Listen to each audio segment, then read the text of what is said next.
You've mentioned that mindset and mentality has been a key area for development recently.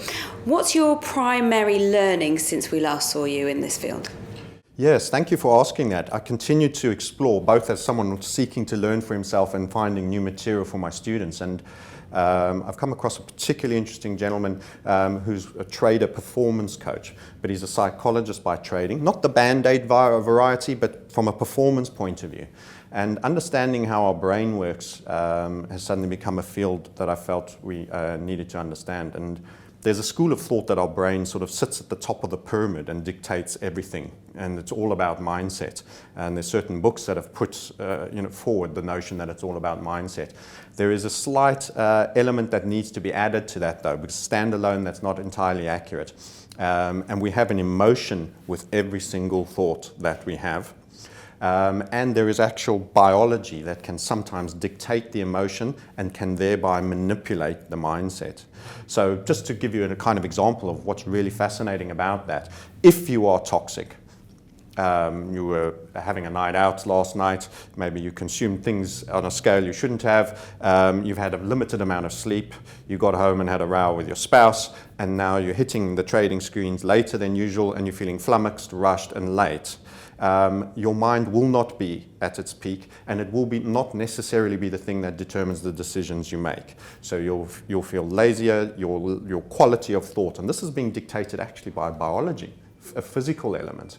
So understanding your state of physicality and mentality, and that will also dictate an emotion. You'll be more irritated, the phone rings, normally you're glad to speak to someone, you'll be able, you just want to keep to yourself, these kind of things. So this is emotionality and all of these elements playing a role in it. And so this particular course of study is really fascinating, and I'd certainly encourage people to investigate how mindset, biology work together. And in fact, if I can add, we often have what's known as a fight or flight response, which is provoked.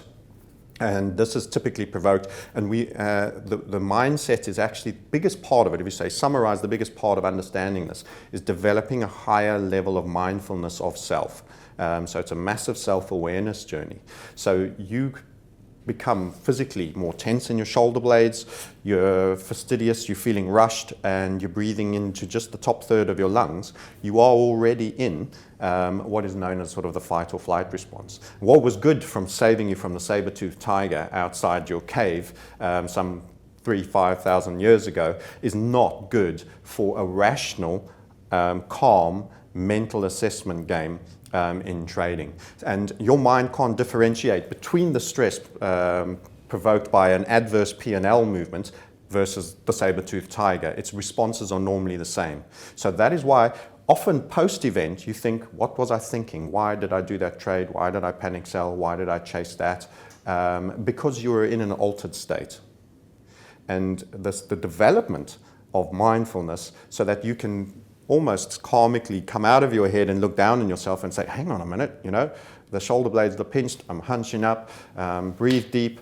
And breath is one of the first things that relieves you. And this is why you find it in yoga, you find it in meditation. It's suddenly you let go. There's always time. Rarely is now the moment that requires a panic response. There's always more time than you give yourself. Calm yourself right, bring yourself right back down, rationalize, go through your normal process and drills, make your assessment, and then from a higher point in your brain, because we have this amygdala where we have this initial response which moves very quickly, which is to save you, and it's instinctive. So this is once again the saber-tooth. If you've got to get in ahead of that message, stop it and take it into the higher part of the brain and use the rational center, and that's where the quality of the decision making becomes better. This is really tough to do, and this is why people keep finding themselves in pattern repetition based events.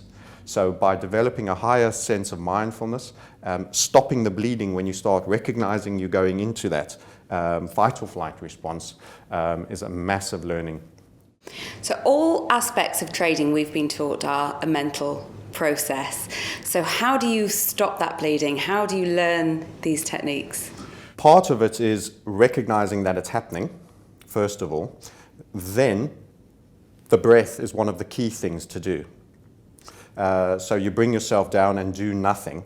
Breathe and calm yourself right down and let the tension dissipate. then assess the situation logically, and then revert to methodology and process. What typically happens is people abandon at these key moments the rational methodology and process that's there to defend them from emotive-based reactions. So recognizing, breathing, and often stand up, walk around. What tends to happen is you get a little bit mono-focused and really, blinkers on.